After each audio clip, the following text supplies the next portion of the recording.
नमस्कार मित्र हो. आपलं घर म्हणजे आपलं विश्व असतं. घरात सुख, शांती व समृद्धी नांदावी हे प्रत्येकाला वाटतं. पण कधी-कधी काही छोट्या-छोट्या गोष्टी आपण दुर्लक्षित करतो, ज्या वास्तुशास्त्रानुसार खूप महत्त्वाच्या मानल्या जातात. आज मी तुम्हाला अशाच काही सोप्या आणि प्रभावी उपायांबद्दल सांगणार आहे, जे तुम्ही आजपासूनच अंमलात आणू शकता.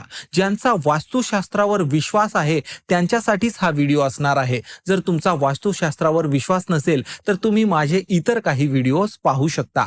मित्रहो, हा व्हिडिओ पूर्ण बघा, कारण शेवटपर्यंत खूप उपयुक्त माहिती आहे. आणि हो, व्हिडिओ आवडला असेल तर नक्की लाईक करायला विसरू नका. तर चला पहिल्या उपायापासून सुरुवात करूया. मंडळी, आपल्या घरात दरमहा किराणा सामान भरलं जातं, पण हे सामान कोणत्या दिवशी भरायचं याचाही विचार करायला हवा.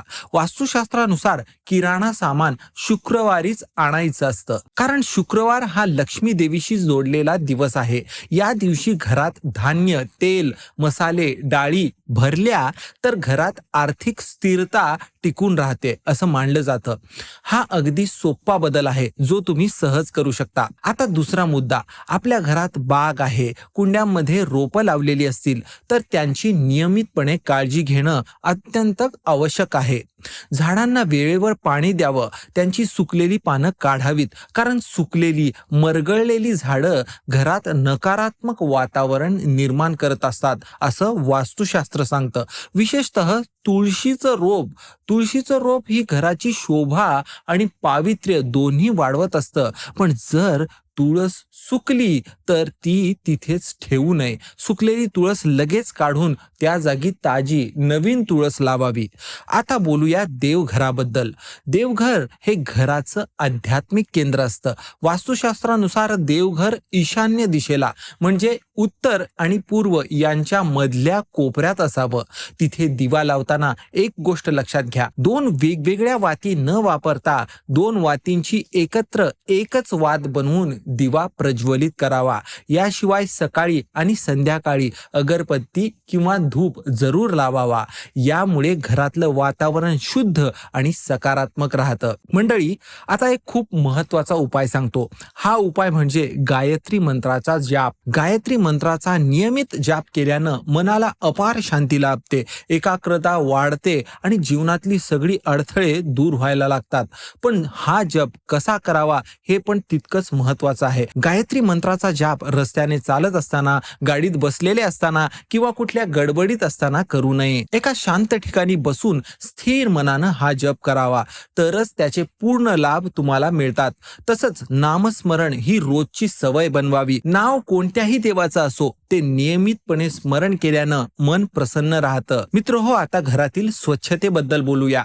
कचऱ्याचा डब्बा कुठे ठेवायचा याचं सुद्धा वास्तुशास्त्रात मार्गदर्शन केलेलं आहे. कचऱ्याचा डब्बा दक्षिण किंवा वायव्य दिशेला ठेवणं योग्य मानलं जातं. इतर दिशांना ठेवल्यास ते घरातल्या सकारात्मक ऊर्जेला बाधा आणू शकतं. याशिवाय महिन्यातून किमान एकदा तरी पाण्यात कापूर टाकून ते पाणी उकळावं आणि त्या पाण्यानं संपूर्ण घराची फरशी पुसून काढावी. तसंच तुम्ही व्यवसाय करत असाल तर दुकानातील फरशी सुद्धा याच पाण्याने पुसावी. यामुळे नकारात्मक ऊर्जा दूर होते आणि सकारात्मक ऊर्जा वाढते. मित्र हो, आणखी एक उपाय जो खूप प्रभावी आहे. टॉयलेट आणि बाथरूम मध्ये एका वाटीत तुरटी आणि मीठ किंवा कापूर ठेवावा. हे दर आठवड्याला बदलत राहावं. बाथरूम आणि टॉयलेट या अशा जागा आहेत जिथे नकारात्मक ऊर्जा साठते असं मानलं जातं. त्यामुळे हा उपाय तिथली नकारात्मकता शोषून घेतो. तसंच शक्य असेल तर दिवसा झोपणंही टाळावं. दिवसा शरीराला विश्रांती हवी असेल तर थोडा वेळ डोळे मिटून बसावं, पण पूर्ण झोप घेणं टाळावं. एक गोष्ट जी बरेच जण करतात पण ती चुकीची आहे, ती म्हणजे स्वयंपाकघरात आरसा लावणं. वास्तुशास्त्रानुसार स्वयंपाकघरात किंवा त्यातील कोणत्याही भिंतीवर आरसा ठेवणं अशुभ मानलं जातं. तसंच स्वयंपाक करत असताना दक्षिण दिशेकडे तोंड करून स्वयंपाक करणं टाळावं. मंडळी, आणखी एक सवय लावून घ्यायला हवी, ती म्हणजे रोज सकाळी अंघोळ झाल्यावर सूर्याला जल अर्पण करावं. हात जोडून सूर्यनारायणाचं दर्शन घ्यावं आणि जलांजली द्यावी. यामुळे दिवसाची सुरुवात सकारात्मकतेने होते, मन शांत राहतं आणि कामात एकाग्रता वाढते. घराबाहेर निघताना देवघरात जाऊन देवाचं दर्शनही घ्यावं आणि मनोमन प्रार्थना करावी की देवा, माझ्या सोबत चल, माझं रक्षण कर. आणि घरी परत आल्यावर पुन्हा देवाचं दर्शन घेऊन कृतज्ञता व्यक्त करावी. ही एक छोटीशी सवय तुमच्या आयुष्यात खूप मोठा बदल घडवू शकते. एकादशीचं व्रत करणं हे अत्यंत शुभ मानलं जातं. जर पूर्ण व्रत करणं शक्य नसेल तर किमान एकादशीच्या दिवशी भात खाणं तरी टाळावं. हा एक छोटासा संकल्प तुम्ही सहजपणे पाळू शकता. आता शेवटचा पण अत्यंत महत्वाचा उपाय, जर तुमच्या घरावर कोणत्याही प्रकारचं आर्थिक संकट आलेलं असेल, कर्ज वाढत असेल, उत्पन्न कमी होत असेल, तर दर मंगळवारी आणि शनिवारी हनुमान मंदिरात जावं. तिथे हनुमानाच्या मूर्तीसमोर मोहरीच्या तेलात 2 लवंगा टाकून दिवा प्रज्वलित करावा. हा उपाय नियमितपणे केल्यास आर्थिक अडचणी हळूहळू कमी होतात.